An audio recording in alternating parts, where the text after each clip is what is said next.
Okay, today we're going to talk about the cardinality of sets. The notation is this. Suppose we're given a set A, then we use this to denote the notation, to denote the cardinality of set. So the cardinality or cardinal number of a set roughly means the number of elements in this set. So it's pretty clear if the set is finite. So you only have finite number of elements in this set, then this cardinal number is just the number of elements. But the tricky part is when the set A here is infinite. We mentioned that there are two types of infinite sets. Either it is countable or uncountable. If it's uncountable, means that it's you can count them, you can enumerate them as 1, 2, 3, 4, so on and so forth. It's uncountable means that's other case, okay, if it's not countable. Okay, so to actually count the number of elements or compute the cardinal number of a set, especially for the non-trivial infinite case, we have to use the functions to help us. So we defined functions in the last class, and not only that itself is used a lot in the later of this class and in almost every area of mathematics, but also it will help us here to count this cardinal number of a set. Okay, so to do that, we need to define a certain type of a relationship between sets. We would say that the two sets are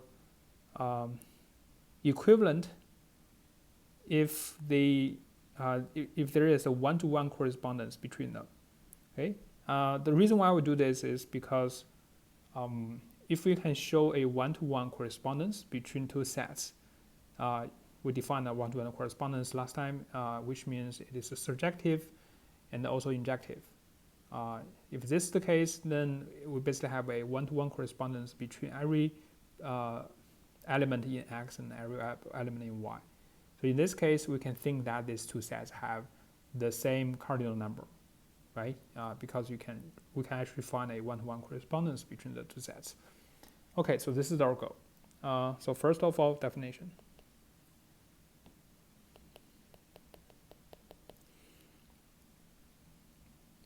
So we say that X and Y are two sets. They have the same cardinal number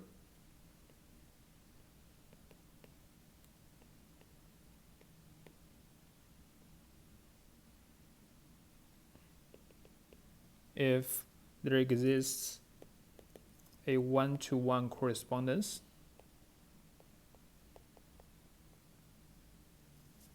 F from X to Y, okay, or Y to X if you want, but because F is a one-to-one correspondence, the inverse of F exists, so which is still a one-to-one correspondence. If this is the case, we also denote, in this case, we denote that X is equivalent to Y. Okay. So here is when we refer to equivalency between two sets here in this class, or in this lecture. We mean that these two sets, there is a one-to-one correspondence between the two. So there are different ways to define equivalence in many different fields or area or questions in mathematics, but for here, the equivalence means this. And as long as there's an equivalency relationship, it must satisfy three things. So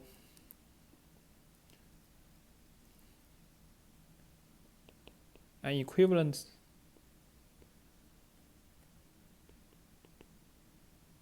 relation, which we always denote by this, not only here, but also in any case when we mention equivalence in mathematics, we mean the following three things. First, if the target is always equivalent to itself. Okay, and for our context here, that means if you have a set A, then there must be a one-to-one correspondence from A to itself, and that is clear. It's just the identity map, right? F just needs to be set to the identity map. Okay. Second one is if A is equivalent to B, then B is also equivalent to A. Okay, and that is also clear in our context, because if you have a one-to-one correspondence, which is a mapping F from A to B, then the inverse of this function is also a one-to-one correspondence, and is from B to A. Okay? And the third one is if A is equivalent to B and B is equivalent to C, then A must be equivalent to C.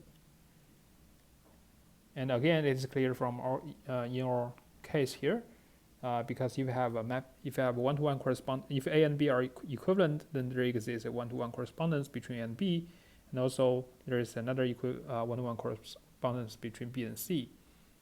And then the composition of G and F will be a one-to-one correspondence between A and C. Okay, because each one of F and G is a one-to-one correspondence. So it's onto and injective. Okay, so in this case, we can use the functions to help us identify the number or the cardinal number. Usually, what we can do is we find some set. We use some.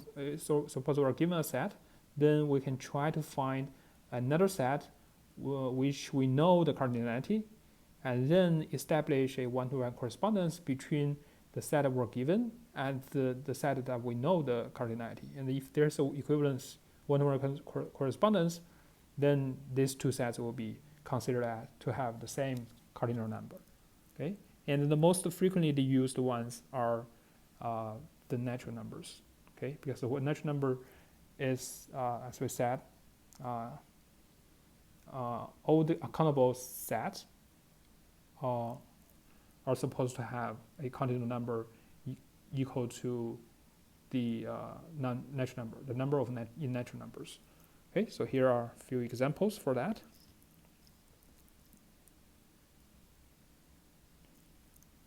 Okay, so first the example, the natural numbers. So this means 1, 2, 3, so on and so forth. So usually when we refer to natural numbers, we do not include the 0. And this can be shown to have the same cardinal number as the set of integers. And to show this equivalency relationship, you have to find a one-to-one correspondence between n and z.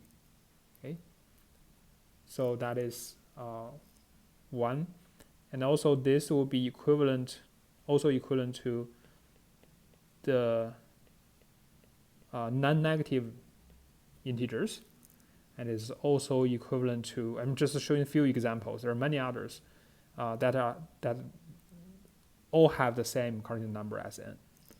And, for example, the odd numbers. The even numbers. Okay, so to show every one of this relationship, we have to find a one-to-one correspondence. A easy one. So, for example, you want to find a one-to-one correspondence between z and n. You can, for example, you can set to. You can find this mapping F.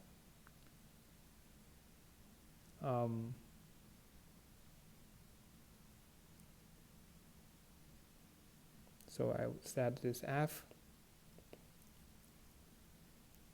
as a mapping from z to n, and say if you have this, we can set this x to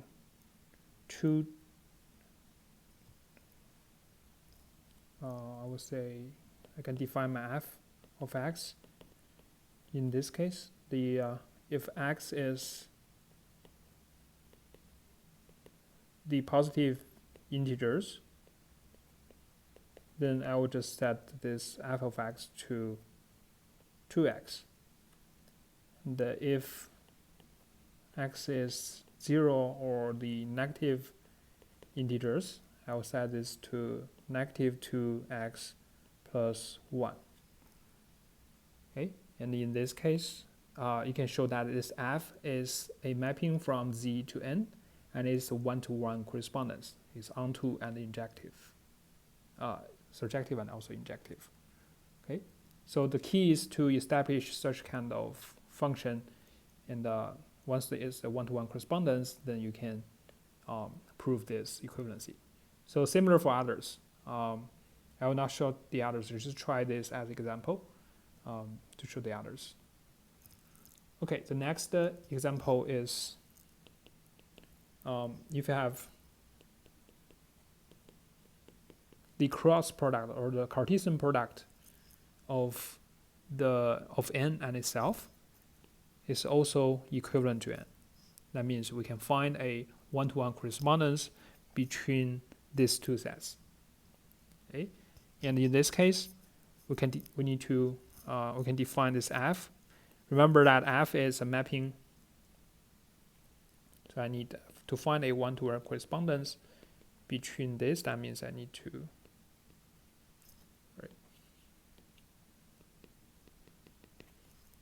and for any number here, for example I and j, I need to find a unique integer that corresponds to correspond to this pair of integers here. Okay, so the way I'm going to do this is remember that any integer, any positive integer n can be factorized, right, into you can use the prime numbers to factorize this n, and say it's p1 with the power m1, p2 with power m2, so on and so forth. Same pk power mk, and those p1, p2 through pk, they are prime numbers like 2, 3, 5, 7, right? These numbers, and the m1, m2 are the multiplicity of them. But in this case, for this problem, I'm just going to separate the 2 from the others. So the prime number 2 with some power, so I say I, or I minus 1, times the rest will be all the other prime numbers, and they must be odd, right? All the prime numbers are odd except 2. Okay, so the others must be odd numbers. And because it's an odd number, we can rewrite them as this, as 2j minus 1, where j is integer. Okay, all the prime numbers except 2 can be written as in this way. So can factorize this into these two parts in a unique way. All the 2's will be extracted here, will be put here, and all the other prime numbers together we'll put it as 2j minus 1. So there's a unique way to separate or to factorize n into this format, and then my I and j will be uniquely determined, right? For each n, there's a unique pair of I and j that is such that this holds. Okay, so this is my mapping. I'm going to map every pair ij to this 2i minus 1 times 2j minus 1, and that is the integer. Okay, so for every integer, it can be mapped into this way.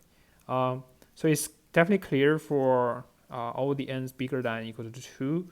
If n is equal to 1, then you just set I to 1 and j to 1. Okay, so that's the one-to-one correspondence that we need. Okay.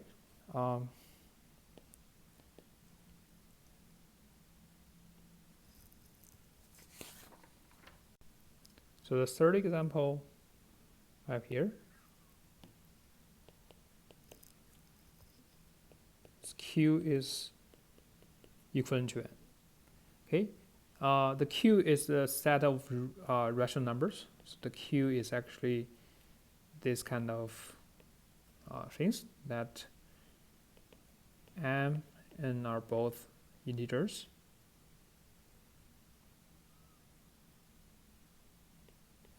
And n is not equal to 0. Okay, so to show this, you can easily see that this Q will be equivalent to this, right? And actually Q is a subset of that, because there's first of all, n cannot be 0, and if you have m and over n, then the negative m over negative n is also the same number. And also there could be some factorization, common factors between m and n. So actually Q is a subset of that. It's even smaller. But again, Q also includes all the natural numbers. So it will be easy to show that the Q is actually equivalent to this, and also this is equivalent to that, because we show that Z is equivalent to n. Okay. So we have this. But on the other hand, in 2 we have shown that the Cartesian product between n and itself is equivalent to n. So that's why this is also equivalent to n, and that's why we can show this. Okay, so that's the third example. Let me give you the last example. We can show that the interval, this is the interval -1 to 1 on the real lines. So it includes all the real numbers between -1 and 1, and this interval is equivalent or has the same cardinality as the set of real numbers. And to show this, we can show that, for example, I can establish a one-to-one correspondence f, and I define it to be x over 1 minus x squared. Okay, so then you can easily show that this actually is a monotone function, and say this is -1, this is the 1, and take value 0 here, and it will go like this. Okay, so you can see, you can check that this is actually a one-to-one correspondence between the two. So you can either do this, or you can, there's an even famous one, the fx is tangent of pi over 2x, and you know this has similar shape as this one. So you can use either one. It's the monotone, is which means it's injective, and also it's onto, because it will for any real number you can find some x such that f of x equals to that number. So it's a one-to-one correspondence, and this means that the two sets, the interval between -1 and 1 is equivalent to the RSL. Okay, and notice that this is just a very small subset compared to R. And similar as before, this is just a very small subset of that, but they're actually equivalent because we found this. We found a one-to-one correspondence between them.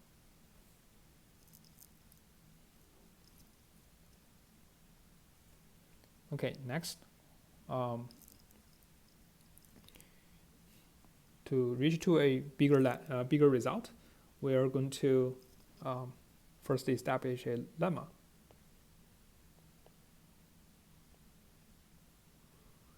Okay, so what this lemma says is, the lemma is called decomposition of sets by functions. So suppose we have a function from x to y. X and y are two sets. And we also have another function g from y to x. Okay, we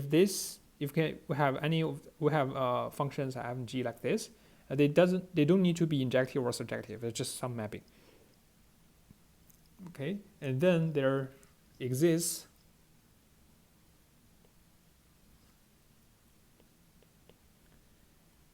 A1, A2, B1, B2.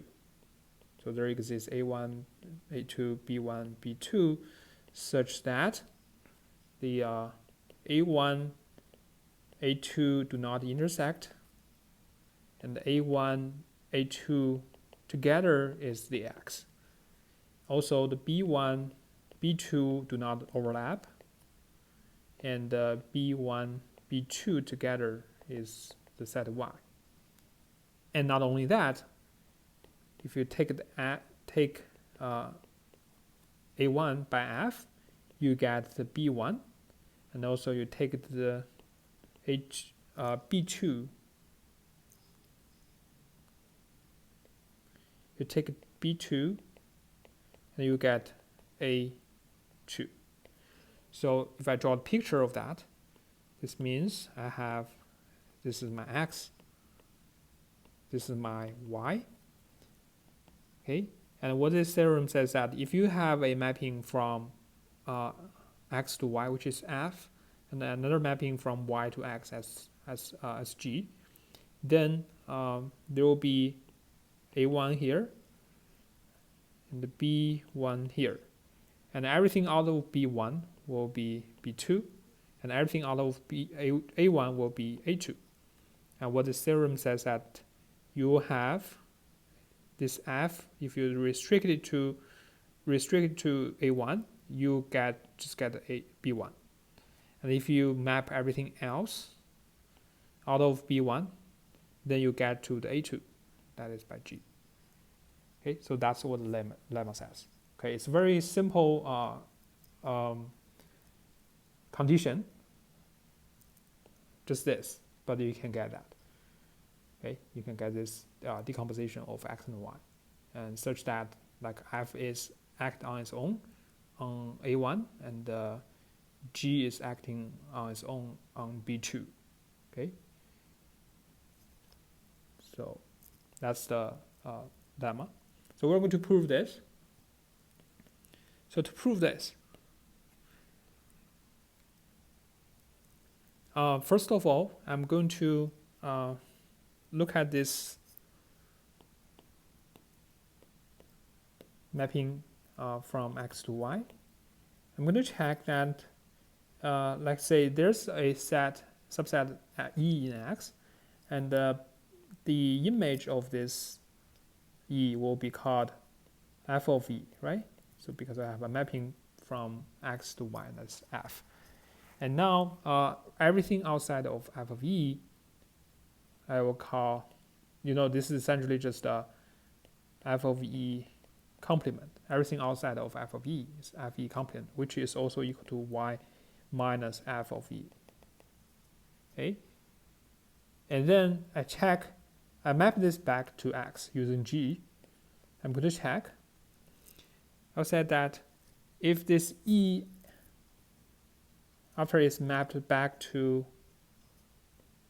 X, so this is a G of F of E complement. Okay, so everything outside of F of E, I map them back to X, then I will get another set. I'll check this set, and if it doesn't overlap with E, then we'll put it, we'll keep it. Okay, so my gamma is a set or a family of sets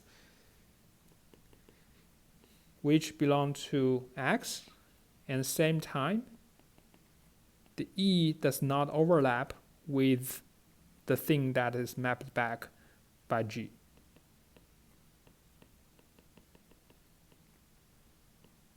Okay, so if E is such a set, then I will throw it into this gamma. Okay, so gamma is just a collection of those kind of sets. Okay, the E and the thing I want to map back these two things, this and this, they do not overlap. So just recall this E is mapped to some set here, and if I map everything outside of this set back to X using G, then check if these two sets are overlap, intersect or not.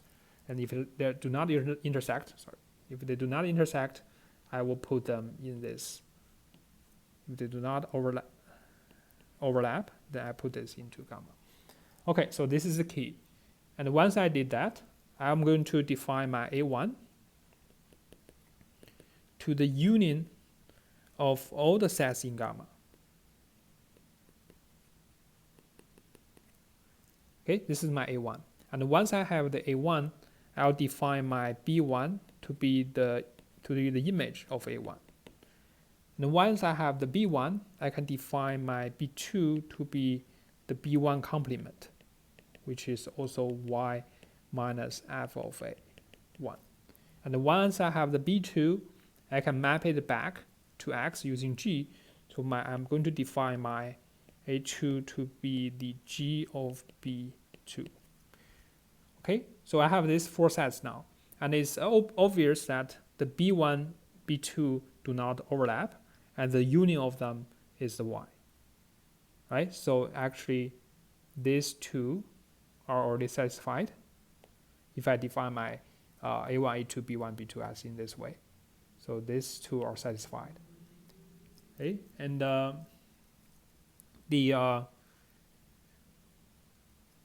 and also these two are satisfied because I have defined my a1, b1 in this way. So the b1 is equal to f of a1. So this is satisfied. And also g of b2 is a2. So that's also satisfied. So now the only thing that we need to check is this and this. So we need to check that if a1, a2 do not overlap, and also need to show that a1, a2 together is the x. So these are the only two things that we need to show. Okay, so how to show this? The first thing we need to show is that a1, a2 do not overlap. Okay, so to show this, let's recall that for any subset E that is in gamma. Okay, so on the one hand, due to the way we define this gamma, this E does not overlap with this. Right? On one hand, we know this. But on the other hand, let's see. So this is the one thing that we have. The second thing that we have is because E is in gamma, and A1 is union of all those E's in the gamma. So E is in gamma, but the A1 is the union of those sets in gamma. So that means E is a subset of A1. Right? So E is a subset of A1. So E is a subset of A1. And this implies that f of E is a subset of f of A1. Right? And then this means that y minus f of E will include y minus f of A1. Right? This is what we showed. If A belongs to B, is a subset of B, then B complement is a subset of A complement. So this is the reason here. And because of that, you can also show that the G of y minus f of E will include the G of y minus f of A. Right? Okay, so on the one hand, we have that E does not include this, and on the other hand, I know this will be just a subset of that, which is a subset of this, right? This because these two things are the same. So if this is a subset of that, and this does not overlap with that, that just means that E does not overlap with this, because this is even smaller set compared to that. Okay, so the A and B together implies that E does not overlap with this.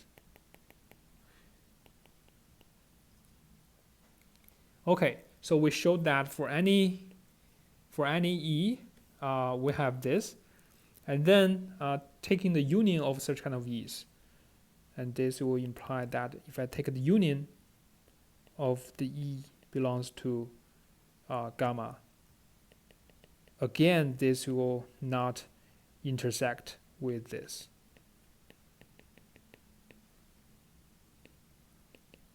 Right? Because for every E in gamma, there's no overlapping. So this is also true. And recall that this one is by definition the A1. Oh, I'm sorry, I'm always missing the A1 here. It's the A1, A1, A1. So you can see that A1 does not overlap with this G of y minus f of A1. But remember that f of A1 is B1, y minus f of A1 is B2, right? F of A1, and this B2 is y minus f of A1. So this G of B2 here is just A2. So this thing here is just A2. And we show that A1, A2 do not overlap. Okay, so that's one.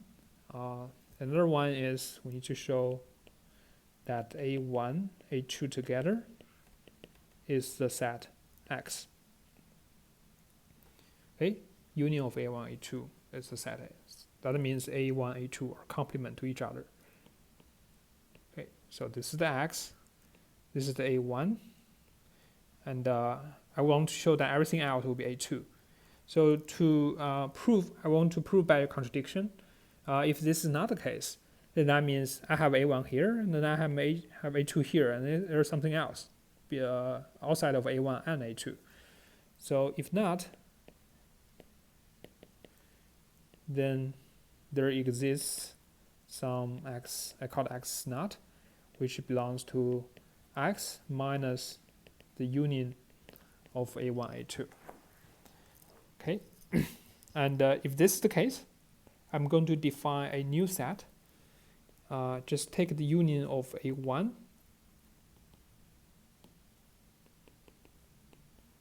and X0. Just put this A1 and X0 together as in my new set A. Okay, and apparently they will include A1. Right, because A1, I'm taking union of A1 and then another element.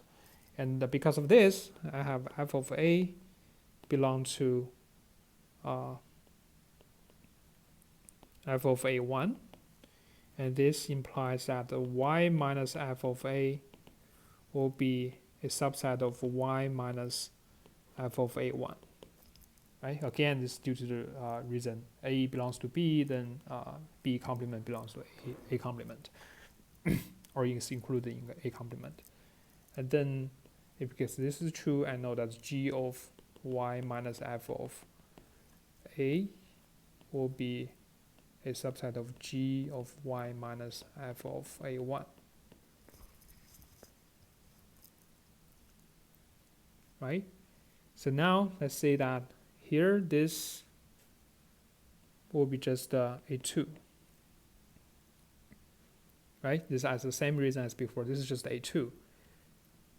So it's a subset. This is a subset of A2. And let's look at A itself. A is a union of these two, right? So this A is just the union of A1 and this additional element here. But this element is outside of A2.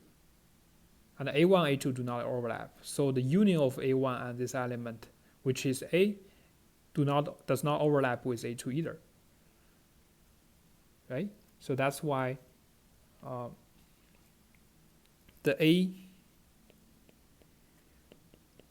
will not overlap with G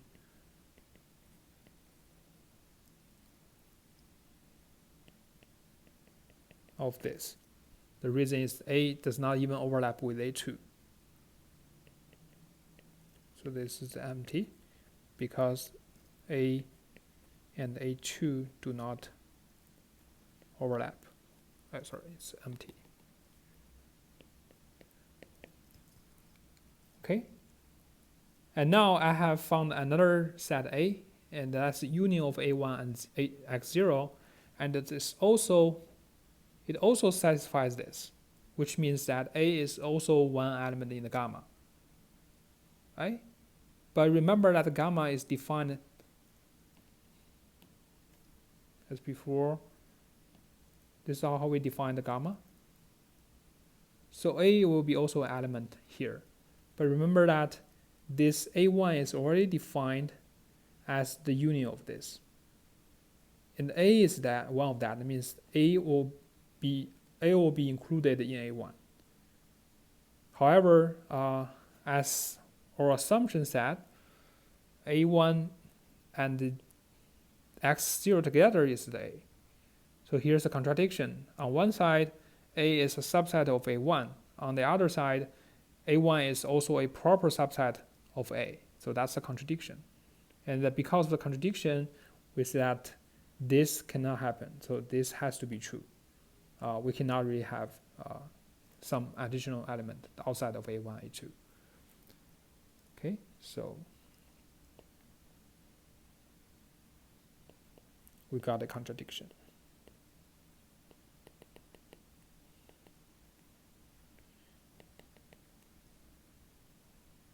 Which is the union of E. Okay, and this seems to conclude the proof here. Okay, so the lemma we give here is useful in the sense we can use this to prove a very important theorem, and this theorem will help us to show equivalence or to show the same cardinality between infinite sets. So this is the theorem I'm going to prove. It's called Cantor-Bernstein. So what the theorem says is, if I have a proper subset of X, so I specify that U is a proper subset of X, and the V is a proper subset of Y.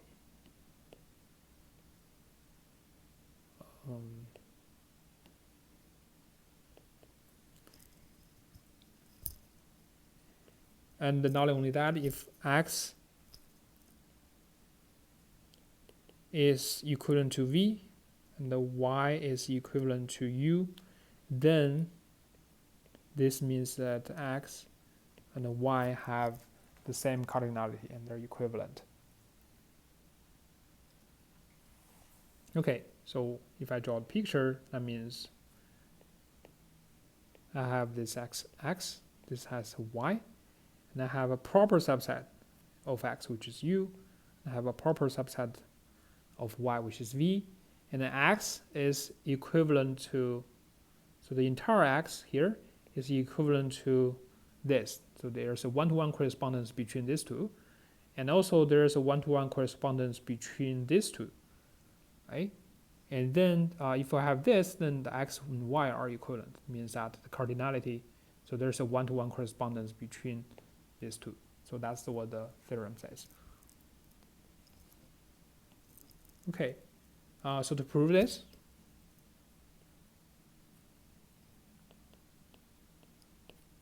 let's first show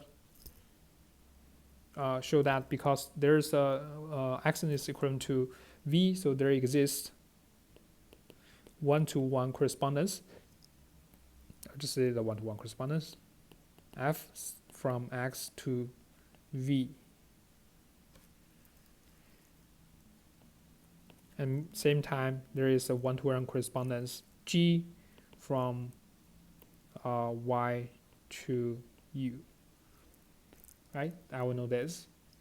So this is the one. This is what I know. And now remember that F is just a mapping from X to Y. Although it's just mapped to a subset of Y, but anyway it's mapping to Y, and the G is from mapping from Y to X. Okay, then we can apply the lemma above. Then there exists, by the lemma above, there exists A1, A2, B1, B2, such that A1, A2 do not overlap. A1, A2 together is the X. The B1, B2 do not overlap. And the B1, B2 together is the Y. Okay? Now I have this.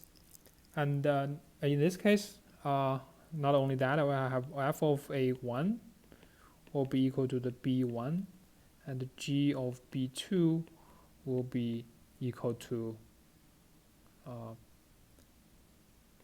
A2. Okay, so we can find this decomposition of x and y, so that this bunch of things holds. They hold. Okay. Okay. And in this case, let's just define a new function, hx. So I'm going to define this new function hx, and this h will be a mapping from x to y. Okay. And how we define this is it takes every x, little x in the set x, to that depends on if x is in A1 or in A2, right? Because A1, A2 together is the union, together is x, so it's either from A1 or from A2. So if it's from A1, I would just take the value of f. If it's from A2, then I would take the value of G inverse of x. Sorry. Okay, so why I can define this? This is because although that I only restrict my f to A1, but remember that f itself is a one-to-one correspondence between this and this. Okay, so if I have A1 inside here, I have A1 here, they will be mapped to somewhere here, but it's still a one-to-one correspondence, right? So the AF is still a one-to-one correspondence between A1 and B1. And similarly, G is still a one-to-one correspondence between B2 and A2. Okay, so now let's check. If x is in A1, then I will map this x to f of x. So there is a one-to-one correspondence between A1 and B1 using f, and in this case, h is just equal to f. So h is a one-to-one correspondence between A1 and B1.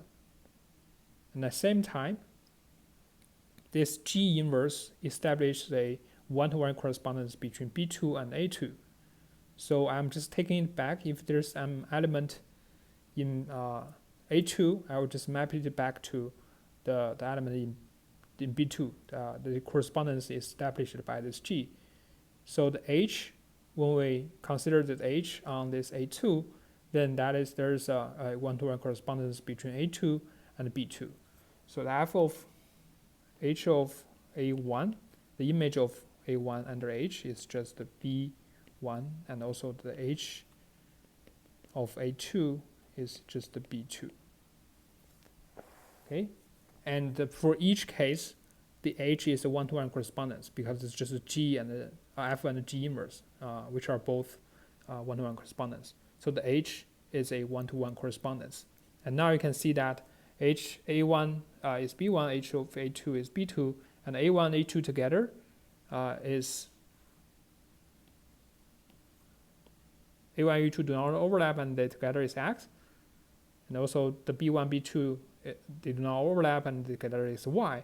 So that means H is actually a one-to-one correspondence between the set X and the set Y. Okay, so the H is a one-to-one correspondence between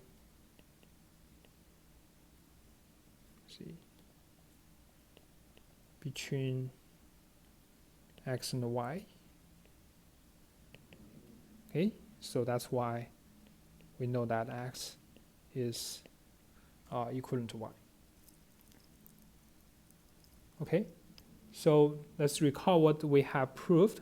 If we have a subset, if we have two sets X and Y, and there's a proper subset of X, which are U, and there's another proper subset of Y, which are V, and if X is one-to-one correspondence, or equivalent to V, and the U is equivalent to Y, then this X and Y are equivalent. Okay, so this itself is useful, and it's giving us a very powerful corollary, which I'm going to show next.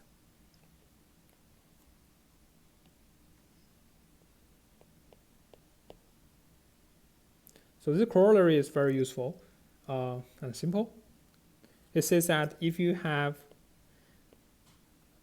C is a subset of A, and this A is a subset of B, and C is equivalent to B, or they have the same cardinal number, then every one of them have the same cardinal number. Okay, so this will be useful a lot. So we'll see several examples later, but let's first prove this. Okay, so suppose that A is equal to B. Okay, so if A is equal to B, equivalent to B, and because B is equivalent to C as well, so this just means A will be equivalent to C, right? And this is because C is equivalent to B, so we'll have that. And similarly, if A is equivalent to C, and again because C is equivalent to B, so that means A is equivalent to B as well.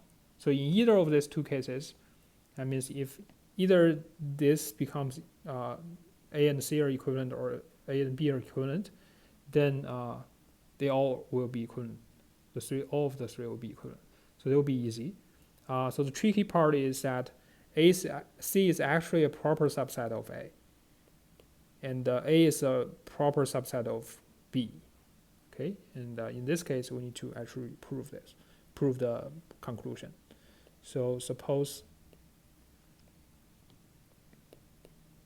C is a proper subset of A, which is also a proper subset of B, then what we can get is, let's say we have, I can define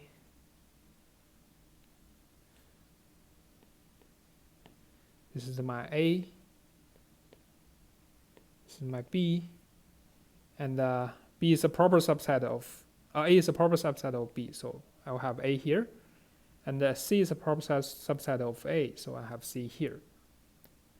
Okay, so because A, the identity map will be a one-to-one correspondence between A and itself, so that's why the A here will be equivalent to this part.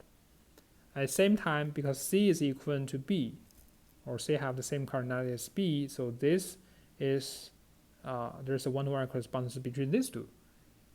So this is exactly the case as we showed earlier, right? So we have these two sets, and X is equivalent to the proper subset of Y, and a proper subset of X is equivalent to Y, then X and Y will be equivalent. So this is the case that A is equivalent to A itself, and C is equivalent to this. So that just means that A is equivalent to B. So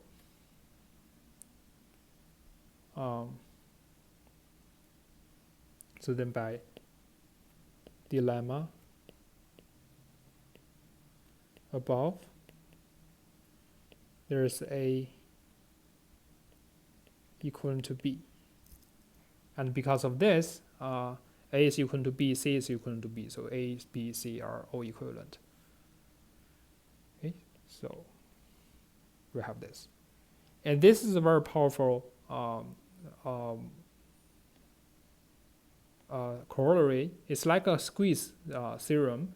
If you have this relation, A belongs as a subset of A, C is a subset of A and a subset of B, and C and B together, they are equivalent, then A has to be equivalent to both. Okay, it's like a squeeze of A. Okay, let's see a few examples.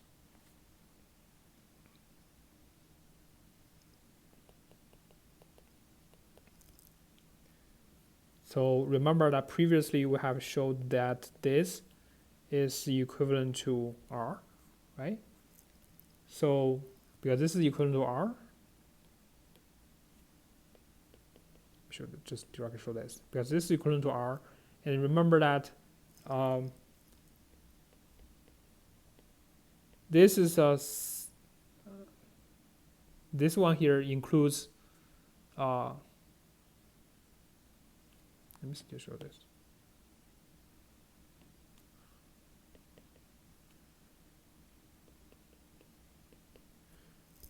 So this is a set in between, right? From -1 to 1, half open, half closed. So it's a subset of that. So that means these three are equivalent. And also this is a subset between the two on the end. So they're also equivalent. So they're all equivalent. Okay, so this is the example. So we can, we can use the corollary to show many of things like this by using this kind of squeeze theorem. Okay.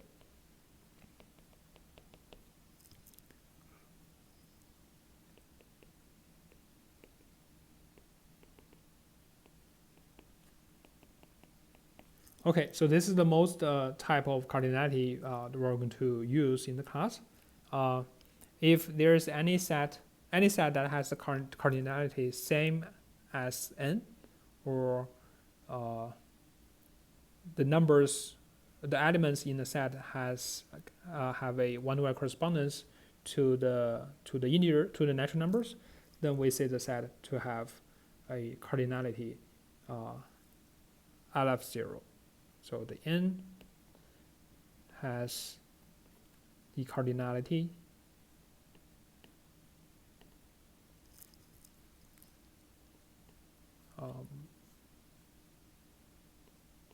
LF0. So LF0. This is the name for that. Okay, and if a set is equal to, it's called countable if it is equivalent to n. Okay, otherwise it is called uncountable. Okay, if an infinite set A is equivalent to n, then it's called countable. Otherwise, it's called uncountable. Okay, so there's three types, as we said. There will be finite and infinite, and under infinite sets, there are two types. One type is called countable. The other type is called uncountable. Okay, and sometimes we see the name some set is at most countable. That means it's either finite or countable. Okay, so in this case we call it at most countable. Okay, so we have countable case, and otherwise it will be uncountable. All right. So why we distinguish these two? Actually, the countable countable infinite sets are actually the smallest possible cardinality number for infinite sets. So this is shown by the following theorem, which is which tells us that n0 or LF0 is actually the smallest cardinal number of infinite sets. So every infinite set has a countable subset. Okay. So to prove this, suppose E is infinite. Okay, because E is infinite, I can take out elements from E, one by one, without ending. Okay, so I can take A1, or take A1 from E. And then once I got A1 from E is still, what's left are still infinite, right? And so I can take A2 from E from the rest of things. So I take out the A1, so everything else I can take A2 from them.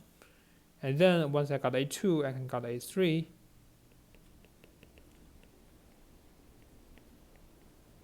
Okay, so in other words, I can just extract those elements one by one from E, and I will never finish because there will be always something left in E. So I can just keep extracting new elements from that. Okay, and this will form a subset.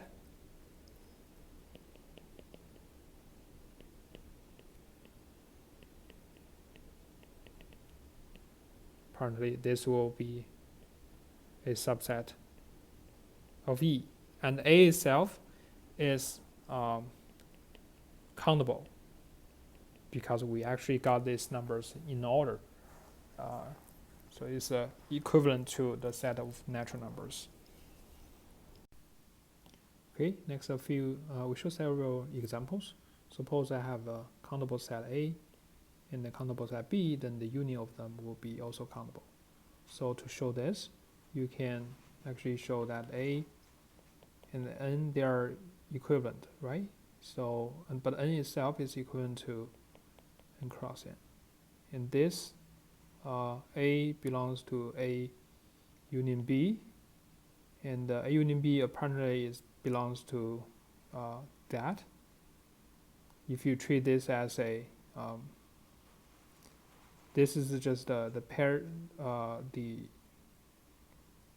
union of the two, and so it has to be a subset of N cross product with N, and this is still N, and this is also N, right? So this one in between must be N as well. Okay, and that's the same similar reason could be applied to the second one. Here, if we have countable in many countable sets AN, and then you can take the union of them, it will be still countable. Okay. The last one is the Q will be equivalent to N as well. This is something we have shown before.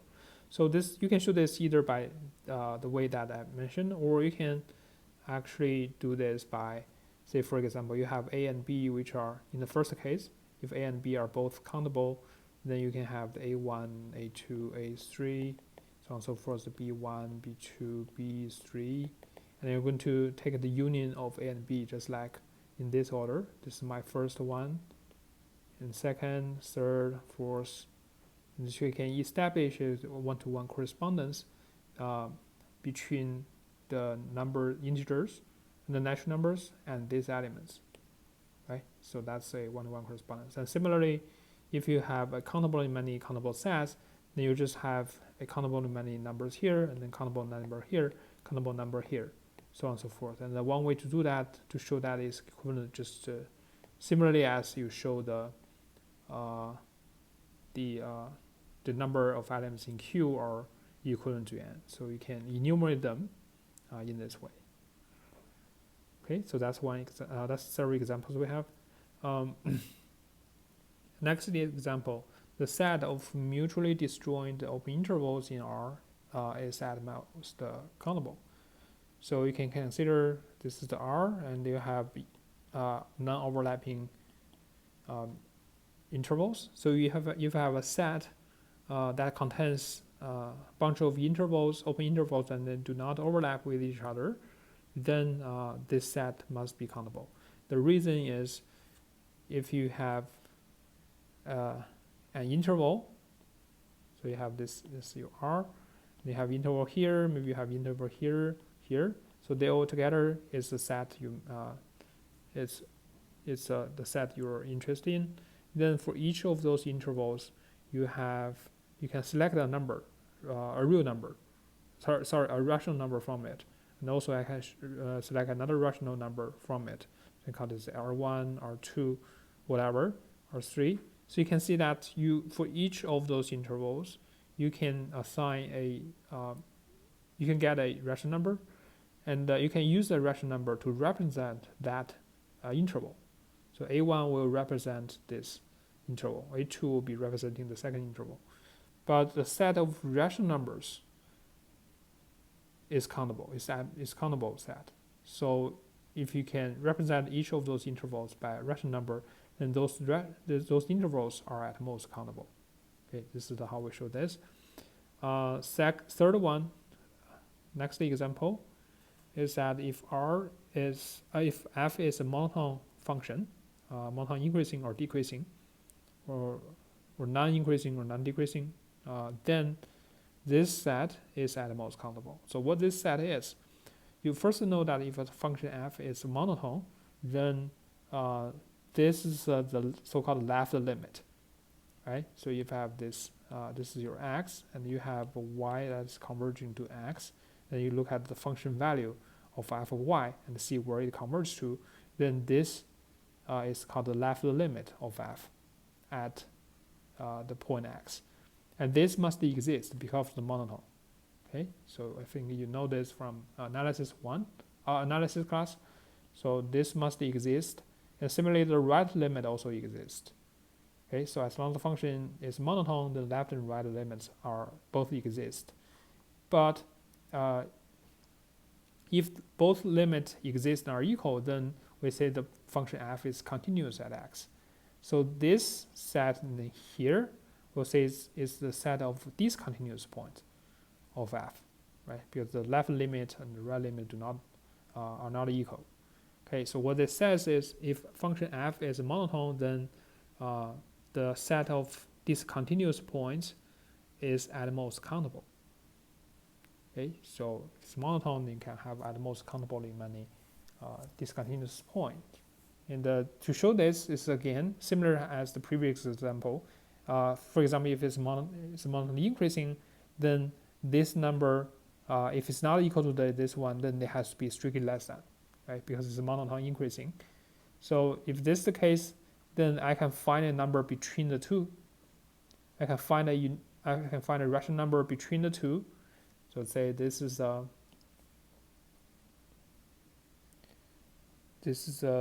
left limit f of y goes to x negative, and then this is the limit f of y when y goes to x from positive. So there will be some rational number in between. And I will use this rational number to represent this gap, and also actually it's also representing this discontinuous point x. So for each discontinuous point, or each point in this set, I have a rational number to represent it, but the set of rational numbers is countable. So that's why this set is at most countable. Okay. The next example is if I have a subset of R and it's countable, then there exists some real number. So the E is some countable set of R, and if this is the case, then it will be a point x0 such that E and the intersection of E and this set will be empty. So what this set is, I write it as E plus x0. So when you see this kind of thing, you have an element, you have set E and plus element. What this means, sometimes it's written as in this way. Okay, so what this means is the set of x, which is equal to, use another notation, the collection of x plus x0, where x belongs to E. Okay.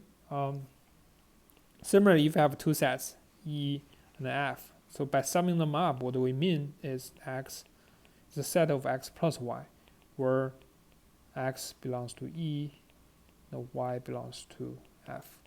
Okay. So if you can define summation between the elements, then the summation of a set and an element, or the summation of two sets, can be defined in this way. So that's why this one is just a shift. It's just the collection of elements in E plus x0. It's like a shift every element in E by x0, and then these two do not overlap. So if E is countable, then there exists x0 such that these two do not overlap. Okay. The proof of this is also not difficult. So the proof of this one is, let's consider the set of differences between any two elements in E. So the Rn, because E is countable, so I can enumerate the elements. I can actually call the E as R1, R2, so on and so forth. Okay, I don't know how to enumerate them, but there must be some way that they can be enumerated. Okay, so I can define my A to be this, where Rn, Rm are both from E. Okay, so you can see that A is a countable set because it's just the difference of the elements in the countable set. So A is countable, or at most countable, right? And because of that, you can see there must be some x0 that belongs to R but not A. The reason is R is not countable, it's uncountable, but A is countable. Okay, so there will be no one-to-one correspondence between A and R, and there will be some element in R that is not in A. And let's say that x0 is one of such elements. And in this case, you can see that there's no way to add one element, the element in X, the elements in E by this x0 to get another element in E, because the X does not belong to this set, does not belong to A, which is the set of differences between elements. Okay, so we cannot have this x0 such that x0 plus some element in E becomes another element. Okay, so there's no way to get this. That's why these two are, these two do not overlap. Okay, so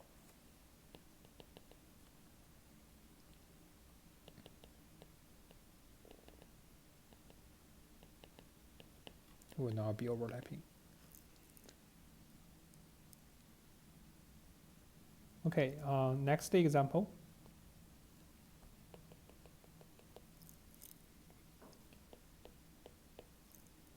If A is infinite,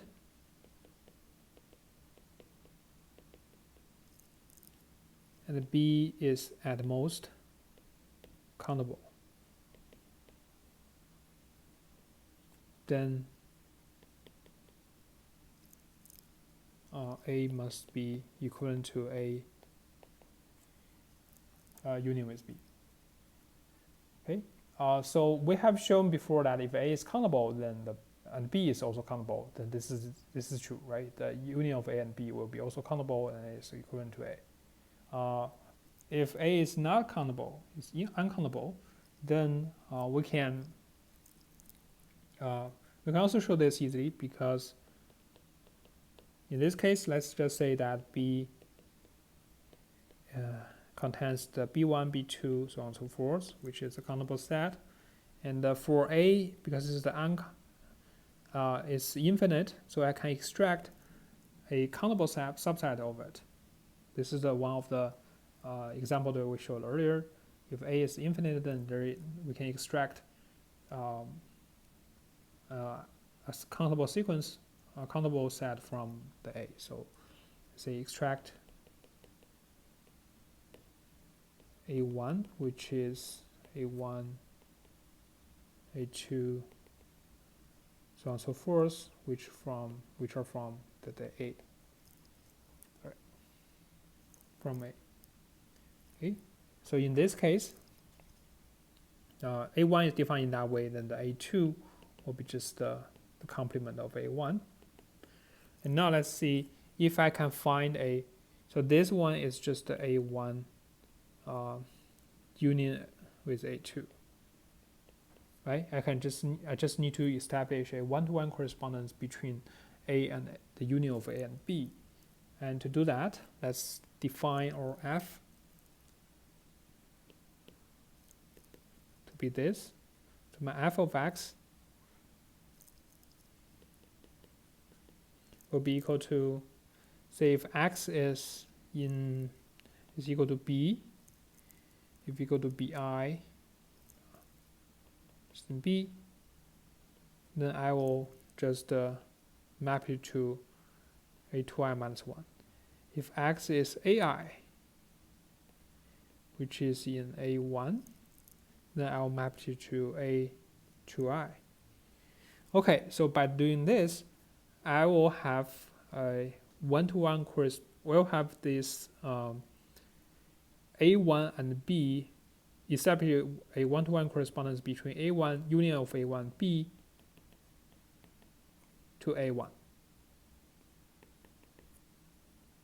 by math, right? The reason is because you can see I have these two countable sets, and I take the union of them and I map it to a1. So this is the way, similar way as we map the set of natural numbers to the set of all even numbers. It's like that. Okay, so I can establish a one-to-one correspondence between a1 union b and a1. And for everything else, for everything outside of a1, we'll just map it to itself. So if x belongs to a2, I'll just map it to x.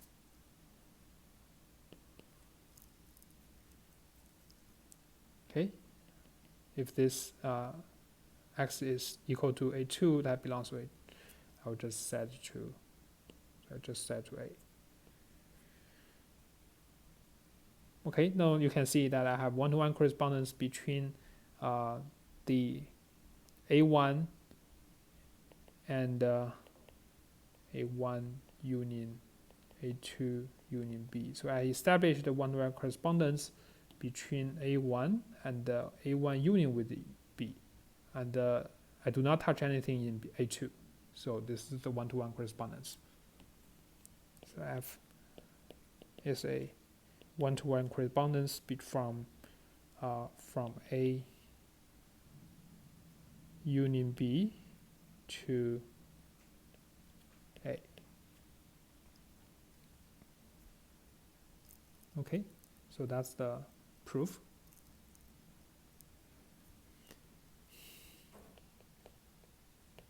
Okay, next let's show example. Also let's show a theorem that the x is infinite if and only if x is equivalent to one of its proper subset.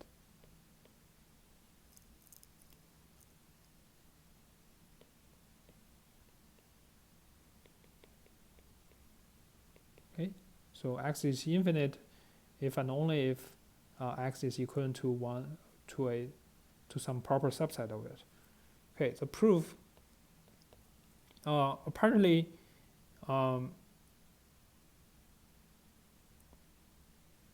if x is finite, then the right hand side cannot happen, right? So that means this is a necessary condition for x to be infinite, right? So this is a necessary condition for this to be infinite.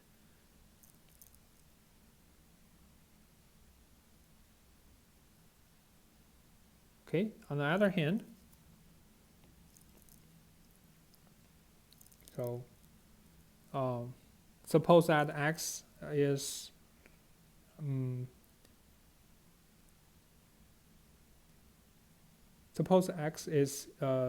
infinite.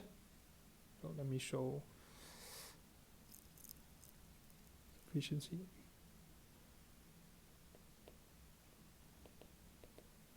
So first we show that the sufficiency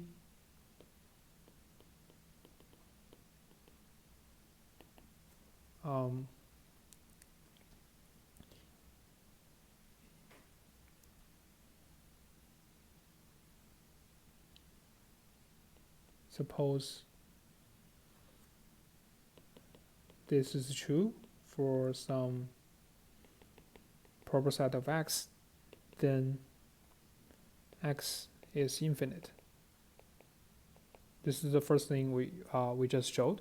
The reason is if x is not infinite, that means x is finite, then x cannot be equivalent to its proper subset. So, for example, x has n elements, and you have a proper subset of it, and it cannot have an element, has at the most minus one element. So x cannot be equivalent to that. So this is why this holds trivially. And to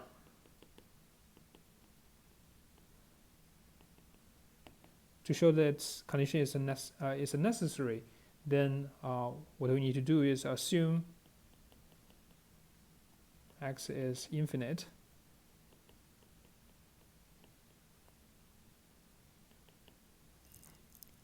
Okay, and then I can extract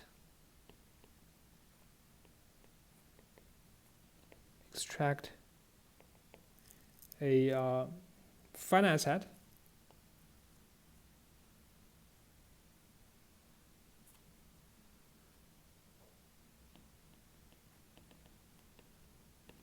B out of this x, and define. Then we define A to be the complement of B. Okay. So the A is also infinite because B is a finite subset of x, of the infinite set x. Okay. So what's left are still infinite. Right. So that's why the A must be equivalent to this.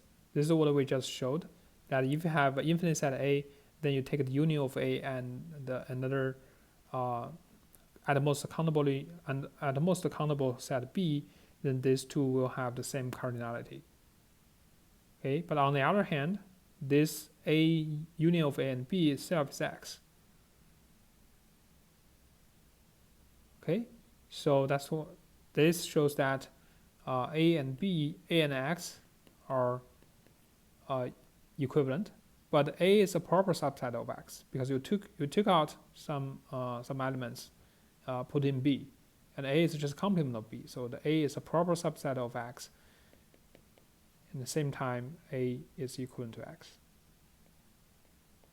Okay, this completes the proof.